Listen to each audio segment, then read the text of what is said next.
Os deputados distritais da CPI dos atos antidemocráticos, como de praxe, se reuniram na última quinta-feira, 14 de setembro, para mais uma oitiva. O depoimento naquele dia foi, digamos, um tanto diferente. O hacker Walter Delgatti Neto falou por videoconferência do presídio de Araraquara, em São Paulo, onde ele cumpre pena de 20 anos por invadir celulares de autoridades públicas. Foi o primeiro depoimento à distância desta comissão parlamentar de inquérito, que já soma 25 reuniões desde fevereiro. Mas quase que a oitiva não foi feita. O presidente da CPI, deputado Chico Vigilante, divulgou uma nota às 6 horas da tarde do dia anterior, cancelando o encontro, já que o Supremo Tribunal Federal ainda não tinha se manifestado sobre a autorização para Delgatti falar do presídio. O aval do ministro Alexandre de Moraes veio às 8 horas da noite. O depoimento começou pouco depois das 10 horas da manhã. Logo no início, mais uma peculiaridade. O hacker estava algemado. Chico Vigilante pediu para o diretor do presídio tirar as algemas durante a sessão. Eu peço ao diretor do presídio que tire as algemas, porque aqui a gente aqui não houve ninguém algemado. Portanto, eu peço que sejam tiradas as algemas, que eu tenho certeza que ele não irá fugir. Com toda certeza, excelência. Peço que retire as algemas. Se ele estivesse aqui no plenário, também não estaria algemado.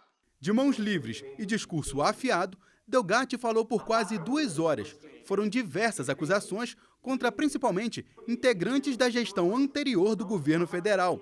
Entre as afirmações, a de que ele teria participado de um café da manhã no Palácio do Alvorada com o ex-presidente Jair Bolsonaro, o tenente-coronel Mauro Cid e a deputada federal Carla Zambelli, para tratar sobre a credibilidade das urnas eletrônicas, segundo palavras do próprio hacker. Ele disse ainda ter participado de 5 reuniões no Ministério da Defesa para tratar sobre a interferência nas eleições presidenciais. Quem recebeu o senhor naquele ministério?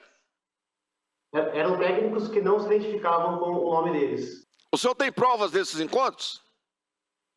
A Polícia Federal, acredito que tenha conseguido as filmagens dos encontros. Para deputados da esquerda, a versão de Delgatti reforça a tese de uma tentativa de golpe de Estado no Brasil naquele dia 8 de janeiro, o que, inclusive, tem afinidade com a interpretação do STF até o momento. Foi um dos depoimentos mais curtos, mas, para mim, dos mais elucidativos que nós já tivemos aqui. São dados fundamentais, importantes, trazidos aqui pelo depoente, como, por exemplo, uma reunião no Palácio da Alvorada com o ex-presidente Jair Bolsonaro, com a Carla Zambelli e com o marido dela, que era comandante da Força Nacional de Segurança, todos eles tramando contra a democracia no Brasil. Mas essa visão não é unânime na CPI. A deputada Paula Belmonte exibiu um vídeo em que o próprio Delgatti afirmou em depoimento para a CPI do Congresso Nacional que as urnas eletrônicas não são 100% seguras, o que justificaria as críticas ao processo eleitoral. Quando o senhor diz assim, o código-fonte ele é feito pelos funcionários do TSE, é apenas um código-fonte que é colocado, e esse único código-fonte, ele vai para todas as urnas do Brasil, ou podem ser feitos mais de um código-fonte, colocar códigos-fonte, um determinado código-fonte em algumas urnas e outro em outras urnas? É só essa pergunta porque é realmente uma curiosidade que eu tenho. Vamos lá, o código-fonte é o mesmo em todas as urnas. O código-fonte seria como a farinha, o ovo de um bolo, o leite, então, e o compilado seria o bolo pronto. E quem tem acesso aos ingredientes consegue inserir um veneno lá e esse bolo fica venenoso. Qual sugestão o senhor daria na confecção do código-fonte para futuras eleições? Não que eu acho que houve nenhuma fraude, eu quero deixar muito claro aqui que eu me incluo entre aqueles que acreditam na lisura das eleições. Mas qual conselho o senhor daria para reforçar a segurança? É apenas um conselho técnico. Tá. Para técnica, eu vislumbro ali que a única saída seria a urna imprimir o voto.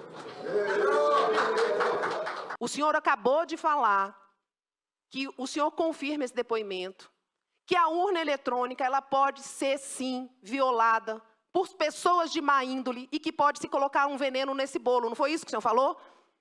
Sim, foi isso. Pois é. Olha só, e exatamente o que o senhor falou é o que nós precisamos para que a gente possa manter a soberania do direito democrático. Não é crime questionar a lisura de algo que é importante, porque só vamos ter a soberania popular se nós tivermos a segurança da urna. Isso não é de direita nem de esquerda, isso é do povo brasileiro. Esse depoimento é o depoimento mais importante que nós temos aqui nessa CPI. O relator da CPI, deputado Hermeto, deu o tom de como deve ser a linha de interpretação do relatório dele, que deve ser apresentado entre o fim de novembro e o início de dezembro.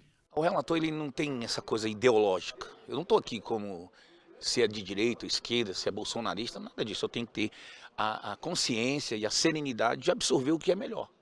O que é melhor para o nosso relatório, o que é mais preciso, o que é mais objetivo. Nós temos a certeza hoje que muitos dali foram os inocentes úteis, que estavam com a bandeira, realmente que estavam com aquela sensação de aquelas senhoras rezando, orando, mas tinha uns bandidos que realmente queriam a ruptura do Estado democrático. Isso aí não tenho dúvida disso. A próxima reunião da CPI dos atos antidemocráticos será na quinta-feira, 21 de setembro, com o coronel da Polícia Militar do DF, Paulo José, que foi de forma interina chefe de operações da PM.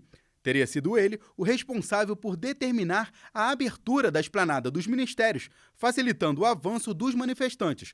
O coronel foi um dos integrantes da cúpula da Polícia Militar do DF, presos no dia 18 de agosto pela Operação Incúria, por determinação do Supremo Tribunal Federal. E o último depoimento de setembro será no dia 28. A oitiva será de Ana Priscila Azevedo, apontado como uma das organizadoras dos movimentos do dia 8 de janeiro.